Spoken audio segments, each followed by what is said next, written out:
মানুষ আর কতদিন মনে রাখবে?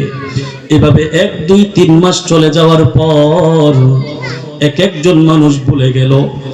হঠাৎ করে 1 বছর 3 বছর চলে যাওয়ার পর ওই মসজিদের ইমাম সাহেব নামাজের জন্য যখন দাঁড়াবে, যখন বলতেছে, মুসল্লিদেরকে উদ্দেশ্য করে বলতেছে, ডান দিকে বাম দিকে তাকিয়ে কাতার সোজা করুন।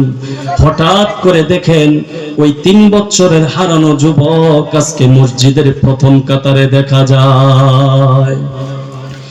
মুসলমান বন্ধুরি আমার, ইমাম সাহেব তখন তো কথা বলতে হয় না। ইমাম সাহেব তখন মুখে কিছু না বলে যুবকদের দিকে তো চোখে চোখে কন্টাক্ট করলেন, ও যুবক, নামাজের পরে তুমি বসবা, তোমার সাথে কথা আছে। এরপরে রীতিমতো নামাজ শেষ হয়ে যাওয়ার পর যুবক পিছনের কাতারে বসে যায়, মসজিদের মধ্যে গোল হয়ে বসে যায়। পরিচিত যুবক, তার বন্ধু বর্গ যারা ছিল সকলেই তার সাথে মুসাফার জন্য হাত বাড়ায় দেয়। ইমাম সাহেব বললেন, যুবক, তুমি এক বড় আশ্চর্য যুবক, 3 বছর যাবত তোমাকে এত খোঁজাখুঁজি করলাম, তোমার বন্ধু তোমাকে খুঁজলো, আমরাও খুঁজলাম, 3 বছর পর্যন্ত তোমাকে খুঁজে কোথাও পাওয়া যায় নাই। শেষ পর্যন্ত তোমার মোবাইল, ইমেল, জিমেল, ফ্যাক্সে তোমাকে কল দেওয়া হলো, কোনোভাবেই আমরা তোমার খোঁজ পেলাম না। কিন্তু আজ 3 বছর পরে আজ থেকে তুমি আমদানি আর অবতীর্ণ হলে। যুবক এবার বলতেছে, হুজুর, আমি তো এমন এক যুবক, যে যুবক দৈনন্দিন কালামুল্লাহ শরীফ 2 টাইমে তিলাওয়াত না করলে ঘুম আসে না। হুজুর, আমি তো ছিলাম জাহান্নামের অতল গহ্বরের তলে, আল্লাহ পাক আমাকে মায়া করে দয়া করে তার কুদরতি হাত ধরে আজকে মসজিদের প্রথম কাতারে এনে দিল।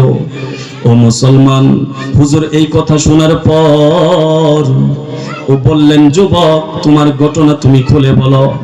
মুসলমান এবার যুবক বলতেছে, হুজুর, আমি যখন আপনাদের এই এলাকার মধ্যে ছিলাম তখন তো আমি ছোটখাটো একটা চাকরি করতাম, এক জায়গায় জব করতাম। ওই জায়গার মধ্যে আমার সাথে একজন ডিউটিরত চাকরিরত একজন খ্রিস্ট ধর্মের পরমা সুন্দরী নারী ছিল। হুজুর, সেই সুবাদে একই সাথে তার সাথে ডিউটি করার সুবাদে আমি তার সৌন্দর্যের প্রতি আকৃষ্ট হয়ে তার প্রেমে পড়ে যাই। হুজুর, আমি যখন তার প্রেমে পড়ে যাই, তার সুন্দরের দিকে আকৃষ্ট হয়ে আমি তখন তার প্রেমে যখন পড়ে যাই, তখন আমি বলি, ও মেয়ে, আমি তোমার সৌন্দর্যের প্রতি আকৃষ্ট হয়েছি, আমি তোমাকে বিবাহ করতে চাই।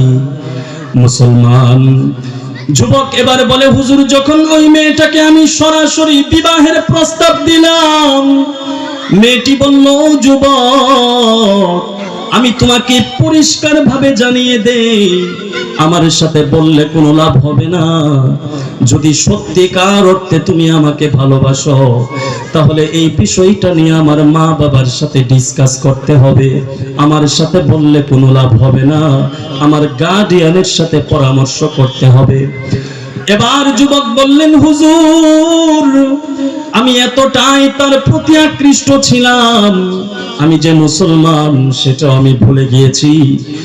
এইভাবে যখন সে বলল তার মা বাবার সাথে ডিসকাস করতে হবে, আমি চলে গেলাম ওই খ্রিস্ট ধর্মের বাড়িতে, খ্রিস্টান ধর্মের মেয়ের বাড়িতে চলে গেলাম। গিয়ে দেখি বিশাল এক ফার্নিচারের ঘর, সুন্দর ফার্নিচার কারুকার্য দিয়ে সুন্দর করে ঘরটা সাজানো। আমি তাদের ঘরের মধ্যে প্রবেশ করলাম। ঘরের মধ্যে ঢুকেই দেখি তার গার্ডিয়ান কিছু লোক তারা বসে আছে সোফার চেয়ারের মধ্যে। যখন আমাকে ওই জায়গার মধ্যে বসানো হলো, আমি তো মুসলিম যুবক, সোফার চেয়ারের মধ্যেই বসলাম। আমার মনের মধ্যে ছটফটার ভয় করছে, হাইরে, না জানি এই কথা বলার পরে আমার সাথে কি আচরণ হয়। এরপরে ওই মেয়ের পরিবারের পক্ষ থেকে তাদের গার্ডিয়ান, তাদের মধ্য থেকে একজনকে মুখপত্র করে আমার সামনে বসানো হলো। এরপরে তার গার্ডিয়ানের মধ্য থেকে তার বাবা আমাকে বলল, যুবক তুমি কি সত্যি আমাদের মেয়েকে ভালোবাসো, বিয়ে করতে চাও? যুবক এবার বললেন,